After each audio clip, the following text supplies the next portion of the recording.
atenção para a história. Lembra desse caso aí? O caso do Ivan. O Ivan tá voltando para casa depois de mais um dia de trabalho, motoboy, dia foi puxado. Você imagina a correria do dia a dia como é que é hoje, não é?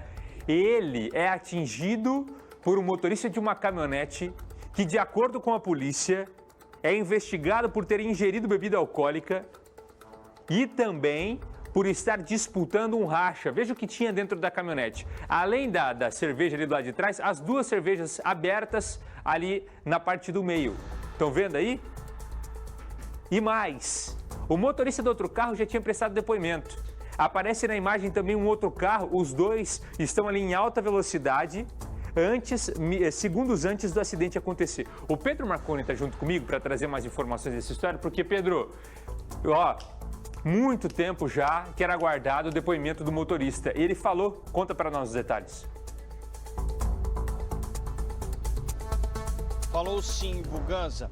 Ele primeiro negou que estivesse apostando racha junto com esse amigo na Avenida Leste-Oeste. Não conseguiu ali precisar qual velocidade estaria trafegando pela avenida até atingir o Ivan Francisco dos Santos, o Nico. Também afirmou que estava sim no Parque Ney Braga, mas que estaria montando uma estrutura para o evento que acontecia no Ney Braga e que não teria consumido bebida alcoólica lá e que depois desse dia de trabalho, segundo o que ele disse para o delegado, foi para casa e na região do Jardim Santa Rita, Zona Oeste, combinou com um amigo de jantar. E eles estavam indo para esse suposto jantar quando o Nico ali ele avança o cruzamento com a Rua Natal e é atingido e arrastado por essa Amarok, morrendo na hora. E aí o delegado até questiona aquela relação à bebida que foi encontrada dentro do carro. Foram encontradas garrafas de cerveja. 2 garrafas pelo menos. E tinham 2 pessoas no carro. Ele mais a companheira. O motorista, que tem 34 anos, falou que as cervejas seriam da companheira e não dele. E aí vem uma dificuldade para definir se ele estava ou não embriagado, porque ele não ficou no local, foi embora. Já se passou um período grande, a bebida já não fica mais no sangue ali para poder cravar se ele estava ou não bêbado. Então esse é um desafio da investigação nesse momento. E sobre não ter ficado ali no local, ele também deu uma justificativa para o delegado, para ter ido embora e deixado o Nico ali sem vida na Avenida Leste-Oeste. O que ele disse, além de outros detalhes, é o que nós acompanhamos agora na reportagem.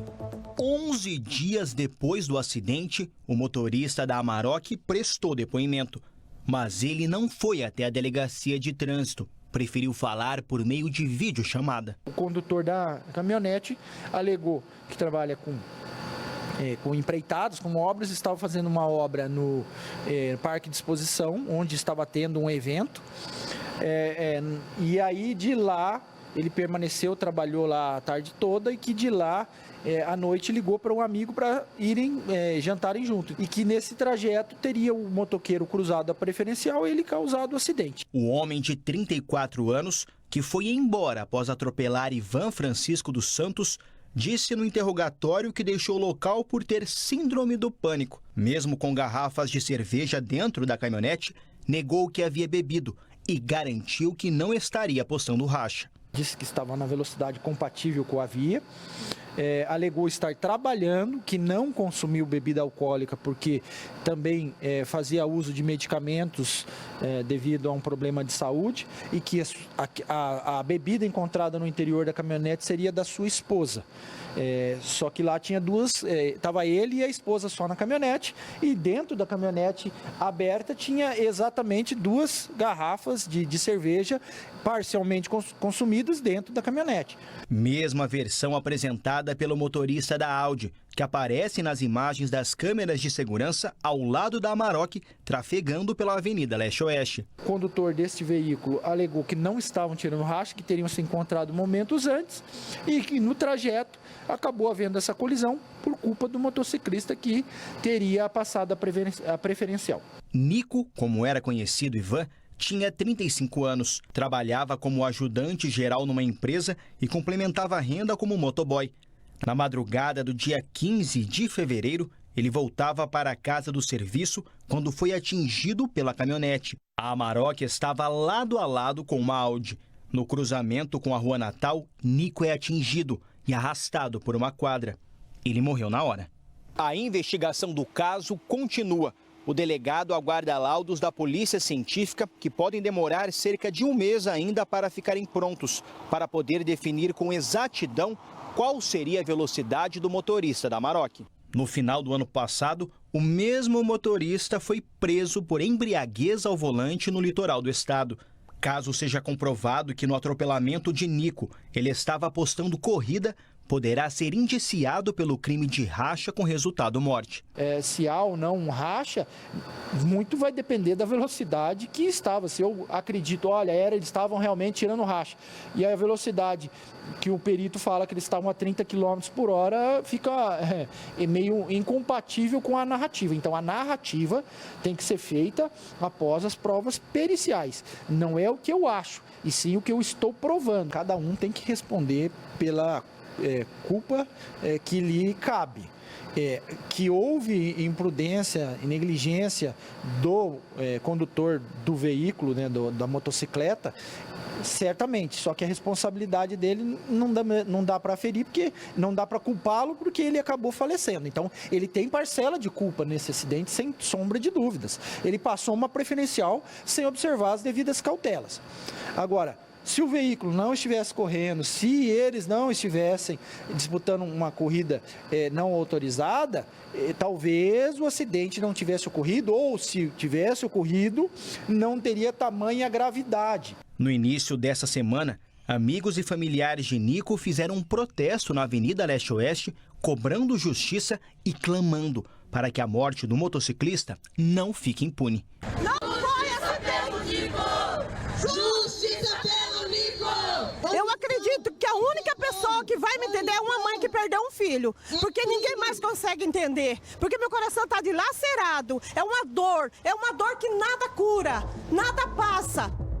18h55, e o que a gente não consegue entender no nosso país é o seguinte, e aqui eu vou isentar o delegado que está investigando o caso, porque isso está previsto em lei, é a lei do nosso país. É um motorista de uma caminhonete atingir um ser humano, independente do que tenha acontecido antes desse acidente, mas é atingir um motociclista, um motoboy que tinha trabalhado o dia inteiro e ter coragem de largar alguém caído no chão e ir embora para casa e sair dali do local e botar a cabeça no travesseiro e tocar a vida e poder, depois de 8, 10 dias, prestar depoimento por vídeo, sequer ter o trabalho de ir até uma delegacia de polícia. E repito, estou isentando aqui o delegado porque ele está fazendo o trabalho dele. Acontece que o advogado acha a brecha na lei. E aí o cara que é suspeito de pegar uma caminhonete, que é suspeito de ter consumido bebida alcoólica pelo que tinha dentro da caminhonete, que é suspeito de estar tirando um racha pelas imagens e pela velocidade, que pela imagem dá para ver que está totalmente incompatível pela via. Dá para ver. E é óbvio que se ele estivesse a 30 por hora, ele não teria atingido e matado um motociclista. Agora, um motorista que em dezembro do ano passado já teve um fichamento porque estava bebendo e dirigindo, porque isso aconteceu, isso está lá, o Pedro trouxe para a gente, está na investigação. Ele simplesmente dá o depoimento, sei lá, da casa dele, de onde ele estivesse, liga lá o computador e fala, vou ter que falar com o delegado agora, hein? Puxa, vou abrir aqui, vou falar com o delegado. Olha o país que a gente está vivendo. E é isso que a gente comentava hoje aqui, entre nós, jornalistas, entre as outras pessoas conversando. Que sensação você dá no Brasil de que se alguém for fazer alguma coisa errada, isso vai custar alguma coisa? Porque o que a gente precisa mais para ter alguém preso no nosso país? E aí é esse tipo de medida que acontece aqui, que, por exemplo, assim, no próximo final de semana, o cara que não tá nem aí pra vida, o cara cata, enche o caneco e vai pra dirigir, porque ele fala, se der alguma coisa, o que eu faço? Eu vazo do local, pego o advogado, faço ali uma entrevista por vídeo e ninguém prova nada. É essa a sensação que dá na gente, não é? E aí, quem vai fazer o certo pelo certo, que a gente faz o certo pelo certo, porque a gente tem caráter, a gente não é bundão, a gente tem caráter, a gente tem criação. Não é verdade?